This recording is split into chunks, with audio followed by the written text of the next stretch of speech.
नमस्कार, मैं हूं मनोज वर्मा और आप देख रहे हैं अटेंशन। मध्य प्रदेश में विधानसभा चुनाव से पहले बीजेपी और कांग्रेस के बीच माइंड गेम शुरू हो गया है। दिग्विजय सिंह ने ट्वीट कर बीजेपी में कई ग्रुप होने का दावा किया। उनके ट्वीट को अब इस तरह से देखा जा रहा है कि दिग्विजय सिंह की कोशिश ये बताने की है कि बीजेपी में भी गुटबाजी है। हालांकि दिग्विजय के ट्वीट पर बीजेपी ने निशाना साधा है, लेकिन सवाल ये है कि बीजेपी में गुटबाजी बताकर दिग्विजय जनता के बीच क्या संदेश देना चाहते हैं। क्या कांग्रेस बीजेपी के फार्मूले को ही आजमा रही है? आज इन्हीं सवालों की इर्द गिर्द चर्चा करेंगे, लेकिन पहले ये रिपोर्ट देखिए।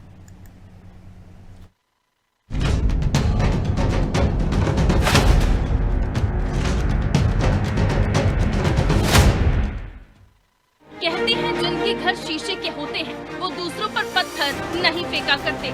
ये कहावत दिग्विजय सिंह के ट्वीट पर सटीक बैठती है।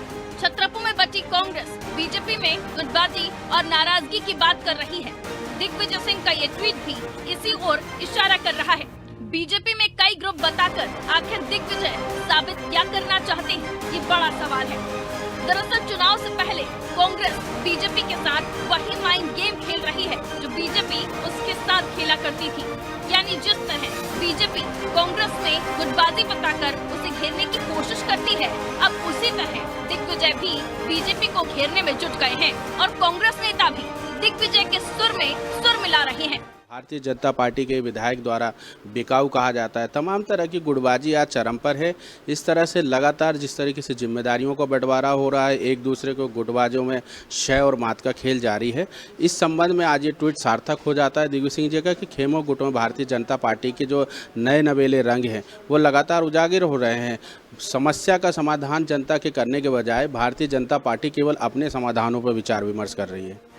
भले ही कांग्रेस कुछ भी कहे, लेकिन बीजेपी में कांग्रेस की तरह खुलकर विरोध ना के बराबर ही देखने को मिलता है। कभी कभार बैठक में नेताओं के बीच बहस भी हो जाए तो वो पार्टी के भीतर ही रहती है और मामला सार्वजनिक नहीं होता।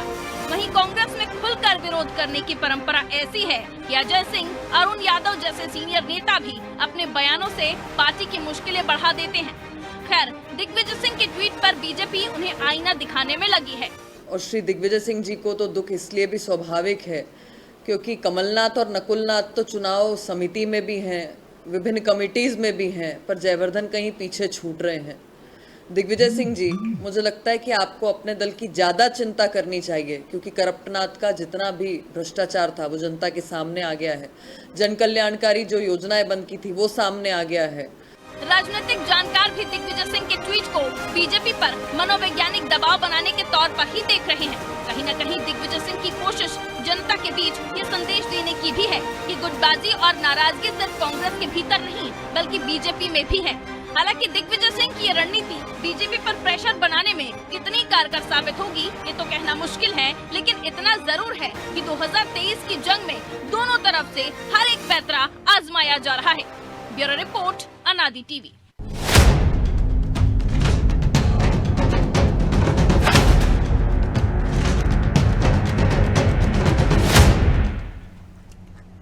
तो इसी पर चर्चा करने के लिए हमारे साथ जुड़ गए वरिष्ठ पत्रकार चेतन भट्ट और हमारे सहयोगी ब्रजेश चौक से। वो स्वागत है चेतन जी आपका। चेतन जी, अभी तो कोई ऐसा मौका और दस्तूर भी नहीं दिख रहा है कि बीजेपी के किसी नेता ने कोई ऐसा बयान दिया हो, क्योंकि सारे नेता हम देख रहे हैं, चाहे वो प्रहलाद पटेल हो, कैलाश विजयवर्गीय हो, नरोत्तम मिश्रा हो या मुख्यमंत्री हो, प्रदेश अध्यक्ष हो, वो अलग अलग क्षेत्र में कार्यकर्ता सम्मेलन कर रहे हैं। सब दूर से एक ही बात हो रही है कि पार्टी को जिताना है। ऐसे में दिग्विजय सिंह का ये ट्वीट, क्योंकि कांग्रेस के ज़्यादातर नेता हमेशा ही कह रहे हैं कि बीजेपी में 3 गुट हैं कि शिवराज भाजपा, नाराज भाजपा, महाराज भाजपा, और एक नया नाम और जोड़ दिया दिग्विजय सिंह ने कि अमित शाह वाली भाजपा। तो क्या ये डैमेज कंट्रोल के तौर पर इसको देखा जाए कि जिस प्रकार से उमंग सिंगार ने आदिवासी मुख्यमंत्री की मांग की है और नेता प्रतिपक्ष डॉक्टर गोविंद सिंह ने बागेश्वर की कथा पर सवाल उठा दिए कमलनाथ पर? देखिए मनोज जी, भारतीय जनता पार्टी हो या कांग्रेस हो या कोई भी पार्टी हो, इतनी बड़ी पार्टियां जब होती हैं तो उनमें आपसी गुटबाजी होती है। बड़ा स्वाभाविक सा मसला है ये, क्योंकि जो भी नेता पार्टी में आता है उसकी अपनी एक महत्वाकांक्षा होती है और वो भी चाहता है कि वो भी मंत्री बने, विधायक बने, मुख्यमंत्री बने। तो इसमें निश्चित तौर पे कहीं ना कहीं इस तरह की गुटबाजी होती है। भारतीय जनता पार्टी में एक सबसे बड़ी खासियत ये है कि यहाँ ऊपर से इतना जबरदस्त अनुशासन का डंडा चलता है कि व्यक्ति रहते हैं जो असंतोष व्यक्त करते हैं, लेकिन वो सार्वजनिक मंचों पे अपना संतोष व्यक्त नहीं कर पाते। बिल्कुल। लेकिन ऐसा नहीं है कि भारतीय जनता पार्टी में कोई गुटबाजी की कमी हो। ये जुमला बहुत दिनों से चल रहा है कि नाराज भाजपा, महाराज भाजपा, शिवराज भाजपा। अब उसमें एक चीज और जोड़ दी गई है, अमित शाह की भाजपा। बिल्कुल। और वो मुझे लगता है कि इसलिए जोड़ा गया होगा क्योंकि अभी हाल ही में अमित शाह जी ने जो कुछ भी यहाँ पर भोपाल में आके चुनाव की संचालन समिति के लिए कहा है कि जो भी चुनाव लड़ा जाएगा वो केंद्रीय नेतृत्व के लोगों के ही हाथ में रहेगी इसकी पूरी संचालन। इसका मतलब है कि जो प्रादेशिक नेतृत्व है उस पर शायद जो हाईकमान है भारतीय जनता पार्टी का उसको भरोसा नहीं रहा। इसलिए आप देखिए कि ये जो मोहन यादव के, क्या नाम उनका, भूपेंद्र यादव जी हैं और दूसरे अश्विनी वैष्णव, उनको यहाँ की पूरी जिम्मेदारी सौंपी गई है। तो एक ये गुटबाजी का एक और प्रकार सामने आया क्योंकि जो लोग यहाँ बरसों से काम कर रहे हैं अगर उनके ऊपर कोई बाहर के केंद्रीय नेतृत्व के लोगों को बैठा दिया जाएगा तो उनमें कहीं ना कहीं स्वाभाविक सी नाराजगी अपने आप। लेकिन भट्ट जी, हमने तो ये देखा कि 2003 में अरुण जेटली प्रभारी रहे, बाद में अनंत कुमार प्रभारी रहे, विनय सहस्त्रबुद्धे प्रभारी रहे पिछले चुनाव तक, और 3 चुनाव से हमने देखा 2 चुनाव में नरेंद्र सिंह तोमर थे और चुनाव अभियान समिति की कमान उनके पास थी। इसके पहले अनिल दवे थे जो जावली बनाया था उसके वो देख रहे थे। तो दिल्ली का दखल तो हमेशा रहा है। नहीं, दिल्ली का दखल रहा है कि नहीं, जिस तरह से इस बार जो दखल है कि पूरा केंद्रीय नेतृत्व के 2 केंद्रीय मंत्रियों के हाथ में उन्होंने पूरी चीज दे दी है और बाकायदा जिसका रोज फीडबैक लिया जा रहा है दिल्ली में। तो मुझे लगता है कि वो जो चीज थी अरुण जेटली वाली या जो कुछ वाली जो पहले के जो प्रभारी रहे हैं उनमें और इन लोगों में अंतर है क्योंकि मध्य प्रदेश जीतना बहुत ही आप ये समझ लीजिए कि प्रतिष्ठा का प्रश्न है दोनों पार्टियों के लिए, चाहे वो कांग्रेस हो चाहे भारतीय जनता पार्टी हो, क्योंकि बहुत लंबे समय से भारतीय जनता पार्टी काबिज सत्ता में और एंटी इनकम्बेंसी की कहीं ना कहीं बात होती है, लेकिन शिवराज सिंह चौहान का जो कनेक्ट है जनता के साथ और जिस तरह की वो घोषणाएं कर रहे हैं उसकी काट के लिए भी कांग्रेस को तरह तरह के जतन करने पड़ रहे हैं। अभी आपने देखा होगा कि जो हिंदुत्व की बात कर रहे हैं, हिंदू देश की बात कर रहे हैं, धीरेन्द्र शास्त्री जी, उनको कमलनाथ जी ने अपने इलाके में बुलाया, उनकी कथा कराई गई। तो ये जो सारी चीजें हैं ये कहीं ना कहीं इस बात का द्योतक है कि जो आगामी चुनाव है विधानसभा का ये दोनों ही पार्टियों के लिए नाक का बाल है, क्योंकि अगर मान लीजिए कांग्रेस इस बार नहीं आती है तो आप ये मान लीजिए कि बहुत लंबे समय तक कांग्रेस पीछे चली जाएगी। ये बात अलग है कि सर्वे में इस तरह से बताया जा रहा है कि दोनों के पार्टियों के बीच में बिल्कुल नेक टू नेक फाइट है, लेकिन आगामी 2-3 महीने में क्या क्या हो सकता है ये कहना बड़ा मुश्किल है क्योंकि सरकार सत्ता जो है वो शिवराज सिंह चौहान के पास है, तमाम तरह की घोषणाएं वो कर सकते हैं, पैसा भी दे सकते हैं। अभी आपने देखा भी होगा कि तमाम लोगों को समाज के तमाम लोगों को, चाहे वो शासकीय कर्मचारी हों, चाहे संविदा कर्मी हों, चाहे महिलाएं हों, इन तमाम लोगों के लिए उन्होंने खजाना खोल दिया। ये अलग बात है कि जो आपका बजट है मध्य प्रदेश का उससे ज्यादा मध्य प्रदेश का कर्जा हो गया है और वो कहीं ना कहीं स्थिति कमोबेश सभी राज्यों की हो गई है। जी, ये सभी राज्यों की हालत है और निश्चित तौर पर मुझे लगता है कि इस तरह की जो मुफ्तखोरी है इस पर निश्चित रूप से लगाम लगना चाहिए क्योंकि ये लोगों को अकर्मण्य बना रही। उसकी बजाय आप पैसा देने की बजाय अगर आप उद्योग धंधे खुलें, उनको रोजगार दें तो वो ज्यादा बेहतर होगा। लेकिन चूंकि राजनीति में सत्ता पाना सबसे महत्वपूर्ण बात होती है और किसी भी येन टकारे सत्ता पाने का जो कोशिश करती है राजनीतिक पार्टियां, उसके तहत इस तरह की घोषणाएं की जा रही हैं, लेकिन ये नहीं देखा जाता कि आफ्टर ऑल जो पैसा है वो हमारे से ही वसूल किया जाएगा। आप देखिए किस तरह की महंगाई है। बिल्कुल, भेड़ों को कंबल बटेगा तो ऊन तो भेड़ों से ही लिया जाएगा। और एक अंग्रेजी कहावत भी है कि अगर आपको है कि लोगों को मछली पकड़ना सिखाएं ना कि उनको मछली खिलाएं।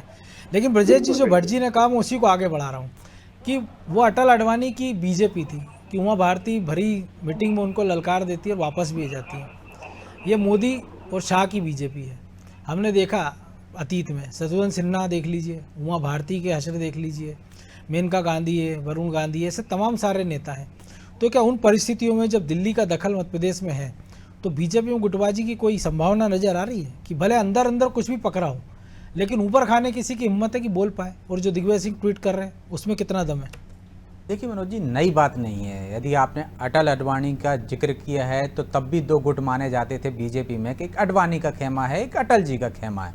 हो सकता है उनकी रणनीति रही हो कि जो नाराज अटल जी से रहे उनको अडवाणी जी साथ दें, लेकिन उग्र और नर्म वाली बात भी कहते हैं लोग कि एक ऐसा दल है, एक ऐसा नेता था जिसके साथ में इस विचारधारा के लोग या उस प्रकार के लोग थे जो अडवाणी को पसंद करते हैं। लेकिन गुटबाजी का पोस्टर बॉय थे अडवाणी। तो आप देखिए, गुटबाजी कोई नई चीज नहीं है राजनीति में। गुटबाजी शुरू से लेकर रही है। मध्य प्रदेश की हम बात करें तो मध्य प्रदेश में भी बीजेपी में ऐसा नहीं है कि गुटबाजी नहीं रही। आप देखिए, जोशी जी का गुट था, पटवाजी का गुट था। इसके बाद में जाओ छोटे छोटे पॉकेट में भी जाके देखें तो विदिशा चले जाओ, शिवराज जी राघव जी थे, ताई भाई का तो जग जाहिर है, अर्चना चिटनेट नंदू भैया का था। आप चले जाओ इधर गोपाल भार्गव और भूपेंद्र सिंह का है। लेकिन ये नुकसान कितना करते हैं बीजेपी को, ये सबसे बड़ा सवाल है कि वो नुकसान नहीं कर पाते। जो अनुशासित एक दल है उस पर जो ऊपर की चाबुक चलती है वो कहीं ना कहीं अनुशासनहीनता नहीं करने देती। अंदर मतभेद होते हैं इनके बीच में, लेकिन मनभेद इस तरह से उजागर नहीं होते जिस तरह से कांग्रेस में होते हैं, और उस तरह से नुकसान नहीं पहुंचा पाते पार्टी को जिस तरह से कांग्रेस में गुटबाजी नुकसान पहुंचा देती है। आप देखिए, ऊपर से जब अमित शाह और नरेंद्र मोदी की जोड़ी हो तो निश्चित तौर पर कोई हिम्मत भी नहीं कर सकता कि वो पार्टी को नुकसान पहुंचाने की कोशिश भी करे। यदि वो करेगा तो उसका हश्र भी वो जानता है कि बीजेपी में क्या हो सकता है। तो आप देखिए कि बीजेपी, मुझे नहीं लगता कि गुटबाजी उतना नुकसान करती है। हाँ, थोड़ा बहुत नुकसान करती होगी, लेकिन उतना नहीं कर पाती जो बड़े पैमाने पे हम देखते हैं कि कांग्रेस में होता है। कांग्रेस में देखिए कि नेता ही उसको बढ़ावा देते हैं, और उसमें मध्य प्रदेश के जो नेता हैं उनको चुनौती देने वाला कोई नहीं है। यदि कांग्रेस की हम बात करें तो अर्जुन सिंह से लेकर माधवराव सिंधिया से लेकर दिग्विजय सिंह, और यदि हम बात करें कमलनाथ और सुभाष यादव, जमुना देवी, बहुत सारे गुट रहे। तो क्या आज की तारीख में गुट खत्म हो गए? आज की तारीख में दो ताकतवर नेता हैं मध्य प्रदेश में, दिग्विजय सिंह और कमलनाथ, लेकिन गुटबाजी खत्म नहीं हुई। अरुण यादव है एक तरफ, देखिए वो गुट, उनका अलग खेमा हो गया। जीतू पटवारी भी अपना खेमा तैयार कर रहे हैं। अजय सिंह का तो है ही। नेता प्रतिपक्ष का भी एक अपना वजूद है। सुरेश पचौरी जी भी एक अपने खेमे को लेकर चलते हैं। तो गुटबाजी खत्म नहीं हुई। चुनौती देखिए लगातार मिलती है, और जब सार्वजनिक रूप से इस तरह के बयान आए, चाहे उमंग सिंगार जमुना देवी की विरासत को संभाल रहे हैं, तो वो भी एक तरह से, जिस तरह से दिग्विजय सिंह को जमुना देवी चुनौती देती रही थी, आप देखिए उमंग सिंगार दे रहे हैं। यहाँ पे गुटबाजी नुकसान करते दिखती है। गुटबाजी की बदौलत है कि आप देखिए कि उसको बढ़ावा देने का काम, उसको पालन पोषने का काम भी बड़े नेता करते हैं। यदि हम बिंद में चले जाएं तो अजय सिंह बड़े नेता हैं, लेकिन वहाँ पे संरक्षण कमलेश्वर पटेल को मिलता है, तो गुटबाजी बढ़ावा देती है, तो जो नुकसान पहुँचा देती है। हम चले जाएं, अरुण यादव हैं, एक ताकतवर नेता बनकर उभर रहे हैं, तो दूसरे खेमे को यदि कोई खेमा खड़ा करने की कोशिश कर रहे हैं तो पार्टी से ही हम देखते हैं सुरेंद्र सिंह सेरा को खड़ा कर देते हैं, तो गुटबाजी को बढ़ावा देते हैं। तो ये गुटबाजी जो होती है वो नुकसान पहुंचाती है, सार्वजनिक मंचों पर खुलकर आती है। आप देखिए, राहुल गांधी की यात्रा निकली तो किस तरह से अरुण यादव से कमान लेकर सेरा को दे दी जाती है। तो ये गुटबाजी इस तरह से मनभेद जो होते हैं उससे बढ़ जाती है। तो आप देखिए कि ये नुकसान पहुंचाती है। कांग्रेस में नेताओं के पीछे कार्यकर्ता होते हैं और बीजेपी में संगठन के पीछे कार्यकर्ता होते हैं। यदि नेता बदल दिया जाए तो वो उस नेता के पीछे खड़े हो जाते हैं जिसको संगठन तय करता है। फर्क ये है। इसलिए बीजेपी की यदि गुटबाजी पर दिग्विजय सिंह निशाना साध रहे हैं तो ये एक माइंड गेम ही हो सकता है। इससे ज्यादा मुझे नहीं लगता है कि वो कुछ ज्यादा नुकसान हो सकता है। वो एक बताने की कोशिश कर रहे हैं कि देखिए, कांग्रेस में तो गुटबाजी है, छत्रप हैं, लेकिन बीजेपी में भी वही समस्या हो गई जो कांग्रेस में थी। लेकिन क्या आप देखिए कि जब से ज्योतिरादित्य सिंधिया बीजेपी में आए, कोई ऐसा बयान आया जिस तरह के बयान उनके कांग्रेस में आते थे या उनके खेमे के किसी मंत्री के आए, आप देखिए एक दो ने कोशिश भी की लेकिन उसको दबा दिया गया। लेकिन चेतन जी, एक और चीज़ है कि मुख्यमंत्री एक हमलावर होते हैं कि 2003 से कंपैरिजन 2023 का करते हैं। कांग्रेस के किसी नेता का रिएक्शन नहीं आता है। अगर दिग्विजय सिंह उसी लाइन को आगे बढ़ाते, क्योंकि मिस्टर बंटा डार पर हमने देखा बीजेपी ने 3 चुनाव लड़े हैं, तो वो इस मामले को उनको लगता है वो खुद गिरते। तो शायद उन्होंने, जो ब्रजेश जी भी कह रहे हैं, माइंड गेम शुरू किया है कि ठीक है, उनकी बातों से ध्यान हटा के बीजेपी की गुटबाजी पर फोकस कर दिया जाए। देखिए, ये बात सही है। देखिए, दिग्विजय सिंह बहुत खाग नेता है, बरसों हो गए उनको राजनीति करते हुए, और जिस तरह से वो आक्रमण करते हैं अपने विरोधी दल के ऊपर, वो अपना एक अलग स्टाइल है और निश्चित रूप से वो चर्चा में आते। अभी जो आप उन्होंने ट्वीट किया, निश्चित तौर पे हम लोग उसके बारे में चर्चा कर रहे हैं। तो ये एक साइकोलॉजिकल प्रेशर भी होता है सामने वाली पार्टी के ऊपर कि आपके यहाँ भी वही स्थिति, और ऐसा नहीं है कि स्थिति नहीं है। आप देखिए नारायण त्रिपाठी खुलेआम उसकी मांग कर रहे हैं अलग जिला बनाने की। अभी मंत्रिमंडल की बैठक में अजय बिश्नोई लगातार है जी, प्रभु चौधरी के बीच अनूप मिश्रा है जी, स्पष्ट मना कर दिया कि नहीं IT वहां नहीं खुलेगा। तो इस तरह की जो बातें हैं वो भारतीय जनता पार्टी में भी, लेकिन भारतीय जनता पार्टी के बारे में निश्चित तौर पर ये माना जाता है कि वहाँ जो जैसा भी आपके साथी ने बताया कि अटल बिहारी वाजपेयी और आदमी की जो भारतीय जनता पार्टी है उसमें और इस अमित शाह और नरेंद्र मोदी की भारतीय जनता पार्टी में जमीन आसमान का अंतर है। किसी नेता की कोई हैसियत नहीं है, ना वो उसकी कोई औकात है कि वो कुछ बोल सके। जो कुछ होता है सब दो लोगों के बीच में होता है, और यही कारण है कि तमाम लोग समझते हैं कि अगर हमने थोड़ा भी अगर कोई विरोध किया या कोई भी इस तरह से बात की पॉलिटिकल लोगों बीच में, पॉलिटिकल सार्वजनिक जाकर रूप से पार्टी लाइन से बाहर तो हमारा क्या आशय है, तो हमको पार्टी से बाहर कर दिया जाएगा। आप देखिए बड़े बड़े केंद्रीय मंत्रियों को 1 मिनट में बाहर कर दिया जाता है, कोई चीज चपाट नहीं करता। कांग्रेस में ये है कि वो कहते जरूर है कि हम लोकतंत्र है हमारी पार्टी में, लेकिन वो लोकतंत्र जो अराजकता की स्थिति में आ गया है कि जो भी मर्जी जिसकी बोल देता है उसके बाद फिर उसका डैमेज कंट्रोल होता है, या वो बोल देते हैं कि वो तो उनका अपना बयान। भाई अरे कांग्रेस पार्टी का लीडर है अगर, तो वो उसका व्यक्तिगत बयान कैसे हो सकता है? ये भी बड़ा एक आश्चर्यजनक तथ्य है कि जब कोई इस तरह के विवादास्पद बयान देता है तो उसको ये कह दिया जाता है कि वो उसका व्यक्तिगत बयान है। तो फिर वो जले पर नमक छिड़कने से भी पीछे नहीं रहते हैं, क्योंकि सचिन पायलट लगातार मांग कर रहे हैं। अशोक गहलोत कहते हैं कि मैं तो मुख्यमंत्री पद छोड़ना चाहता हूं, लेकिन ये कुर्सी मुझे नहीं छोड़ रही है, तो एक नया फलसफा वो देते हैं। तो यही बात है कि कांग्रेस में इस तरह की चीजें होती रहती हैं, और इसलिए उनको बहुत ज्यादा गंभीरता से भी हाईकमान नहीं लेता, क्योंकि वो परिपाटी चली आ रही है। लेकिन भारतीय जनता पार्टी में अभी जो दो शासक हैं वो इन चीजों को बहुत गंभीरता से लेते हैं। आप देखिए कि किसी भी नेता का ये बयान आज तक कोई पार्टी के खिलाफ में सामने नहीं। हाँ, छुटपुट होता रहता है। जैसे अभी हमारे जबलपुर में एक पूर्व मंत्री हरेंद्र सिंह जी उन्होंने बीच में आरोप लगाया था प्रदेश अध्यक्ष पे कि वो मेरी हत्या करवाना चाहते हैं, लेकिन ऊपर से जब डंडा पड़ा तो सारा मामला निपट गया। लेकिन शाम को बदल गए थे, ये बात हो रहा है। दिग्विजय सिंह के संग उनकी फिर तस्वीरें भी आई थी मुलाकात। हाँ, लेकिन इसके बावजूद वो अभी एक परिवर्तन यात्रा निकाल रहे हैं जिसको संगठन की तरफ से कोई हरी झंडी नहीं है। लेकिन उनका कहना है कि हम तो भारतीय जनता पार्टी के कामों का ही प्रचार कर रहे हैं, लेकिन इसमें हरेंद्र सिंह जी बब्बू और नगर अध्यक्ष जो हैं हमारे प्रभात साहू, उनके बीच में तलवारें खींची हुई। अब उस पर क्यों कार्यवाही नहीं हो रही या क्या हो रहा है, ये एक अलग मुद्दा है, क्योंकि हरेंद्र सिंह बब्बू पहले भी इस तरह का विद्रोही तेवर अपना चुके हैं और उनका कोई कुछ कर नहीं पाया था। तो मुझे लगता ये फेहरिस्त बहुत लंबी, जैसा आपने जिक्र किया था, नारायण त्रिपाठी इसमें जोड़ सकते हैं, अनूप मिश्रा हैं, जयभान सिंह पवैया हैं और नारायण सिंह कुशवाहा भी हैं, क्योंकि वो भी कह रहे हैं कि अगर समीक्षा गुप्ता को ग्वालियर से टिकट मिलेगा तो फिर मैं पार्टी के लिए काम नहीं करूंगा, जबकि वो ओबीसी मोर्चा के प्रदेश अध्यक्ष भी हैं।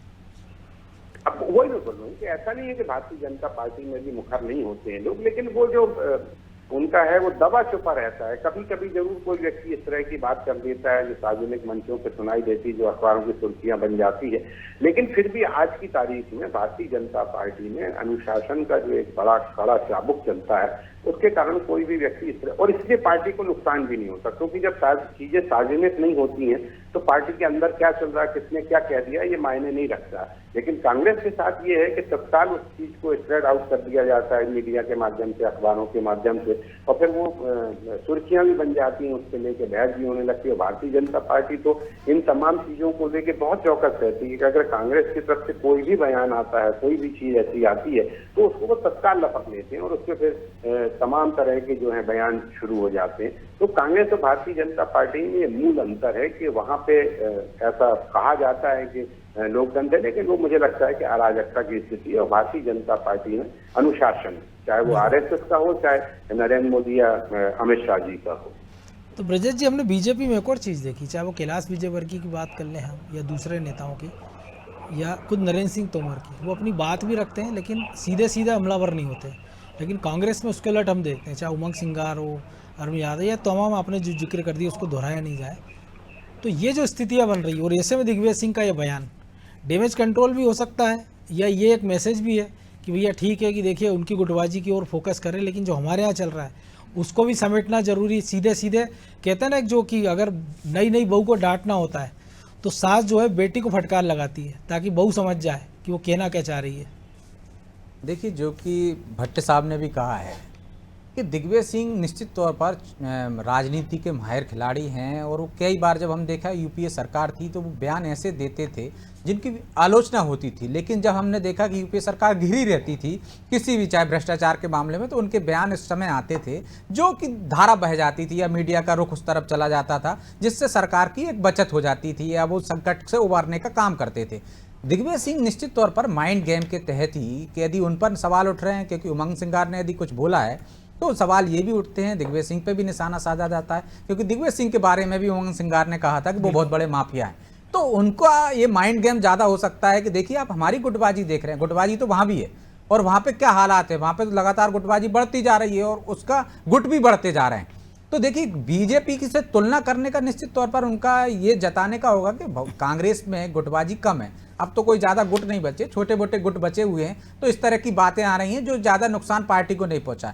ये उनका माइंड गेम हो सकता है, लेकिन मेरा खुद का मानना है मनोज जी कि बीजेपी की तुलना में कांग्रेस की गुटबाजी कांग्रेस को ज्यादा नुकसान पहुंचाती, क्योंकि ये तो कांग्रेसी भी स्वीकार करते हैं। हाँ, क्योंकि कांग्रेस के नेता हैं जो बड़े बड़े नेता हैं। यहाँ गुटबाजी आपको पॉकेट में दिखेगी कि एक नेता है, एक दूसरे नेता से उसकी गुटबाजी है, वो बड़े बड़े आकार में या बड़े क्षेत्र में प्रभावित नहीं करता है मतदाता को, वो एक सीट तक प्रभावित कर सकता हो। लेकिन यदि कांग्रेस का कोई छत्र गुटबाजी को मैं करता है तो आप देखिएगा यदि अरुण यादव करेंगे तो कई सीटें प्रभावित करेंगे, अजय सिंह गुटबाजी में वो होंगे तो वो कई सीटें प्रभावित करेंगे। ये जो फायदा कम करते हैं, नुकसान ज्यादा पहुंचाने की स्थिति में ज्यादा करते हैं। और गुटबाजी की वजह से जो कांग्रेस की गुटबाजी है जिसकी चर्चा होती है, तो लोगों को भी लगता है कि जिस तरह से 15 माह की सरकार थी तो आप देखिए कि इस तरह से झगड़ों में ही चले गए उनके 15 माह, वैसे ही को समय कम मिला, चलो में चले गए। तो कांग्रेस की ये जो गुटबाजी है जो यदि सार्वजनिक होती है, उस पर बात होती है तो पब्लिक में भी असर करती है, नेताओं पर तो असर करती है। बीजेपी की तुलना में बीजेपी में यदि गुटबाजी की बात होती है तो मुझे नहीं लगता है कि पब्लिक में ज्यादा असर होता होगा, थोड़ा बहुत कहीं नुकसान होता होगा। जो बेसिक अंतर है, एक कार्डर बेस्ड पार्टी और एक लीडर बेस्ड पार्टी है। तो ये जब कार्डर बेस और लीडर बेस पार्टी होती है तो उसमें ये अंतर होता है। मैंने पहले भी कहा था ना कि किस तरह से कार्यकर्ता पार्टी के से जुड़े रहते हैं, वो पार्टी के वफादार होते हैं, किसी नेता के नहीं। कांग्रेस में नेता के वफादार होते हैं। आपने देखा होगा यदि एक नेता छोड़कर जाता है, यदि ज्योतिरादित्य सिंधिया छोड़कर आए तो बड़ी संख्या में विधायक उनके साथ आ गए, कार्यकर्ता आ गए। बीजेपी से कोई नेता छोड़कर जाता है, चाहे कल्याण सिंह की बात कर लीजिए, चाहे उमा भारती की बात कर लीजिए, तो आपको इतना बड़ा नुकसान बीजेपी में देखने को नहीं मिलता। और छोटा मोटा नेता जाता है तो आप सोचिए कि उसके साथ कार्यकर्ता भी बड़े चुनिंदा जाते हैं जो उनके व्यक्तिगत उनसे जुड़े होंगे, लेकिन पार्टी का जो कार्यकर्ता है वैसा नहीं जाता। जैसे कि मंडल अध्यक्ष भी चला गया हो, वार्ड अध्यक्ष भी चला गया हो, जिला अध्यक्ष भी, पूरी कार्यकारिणी भी चली गई। लेकिन कांग्रेस में मैं दावे के साथ कह सकता हूं, ज्योतिरादित्य सिंधिया को छोड़ दीजिए, आज की तारीख में यदि अजय सिंह, राहुल भैया आते हैं, दूसरी पार्टी में जाते हैं किसी में भी, तो उनके साथ बड़ा एक अमला जाएगा। अरुण यादव जाते हैं तो बड़ी संख्या में लोग चले जाएंगे, कमलनाथ जाते हैं, मैं तो एक उदाहरण दे रहा हूं मैं। बिल्कुल। लेकिन यदि मान लीजिए कि शिवराज सिंह चौहान भी यदि जाते हैं बीजेपी छोड़कर, तो क्या आप कल्पना कर सकते हो बड़ी संख्या में विधायक उनके साथ चले जाएंगे। और ये बात है मजाक में ही सही, कमलनाथ उनको ऑफर भी दे चुके हैं, लेकिन अब चूंकि वक्त कम है और चर्चा को ही विराम देना होगा। बहुत धन्यवाद चेतन जी। तो निश्चित तौर पर राजनीति में गुटबाजी एक ऐसी चीज़ है जिससे कोई दल अछूता नहीं है और कोई दल इसको मानने को तैयार नहीं होता है। जब बात होती दूसरी पार्टी पर आरोप लगाने की तो उसको गुटबाजी का नाम दे दिया जाता है, लेकिन जब अपनी पार्टी की बात होती है तो उसको आंतरिक लोकतंत्र कहकर दबा दिया जाता है। कहा जाता है कि देखिए हमारे यहाँ तो सबको बोलने की आज़ादी है, लेकिन कई बार ये बोलने की आज़ादी इतनी खतरनाक होती है कि पार्टियाँ खतरे में हो जाती, सरकारें चली जाती हैं। तो निश्चित तौर पर दिग्विजय सिंह ने जो माइंड गेम खेला है वो निश्चित तौर पर वो अभी इसका जो सिलसिला है वो यहीं थमता नज़र नहीं आएगा। अभी ये कुछ दिन और हमको इस पर वाल पलटवार देखने को मिलते रहेंगे। अटेंशन में आज इतना ही, मुझे दीजिए इजाज़त और आप देखते रहिए अनादि टीवी। नमस्कार।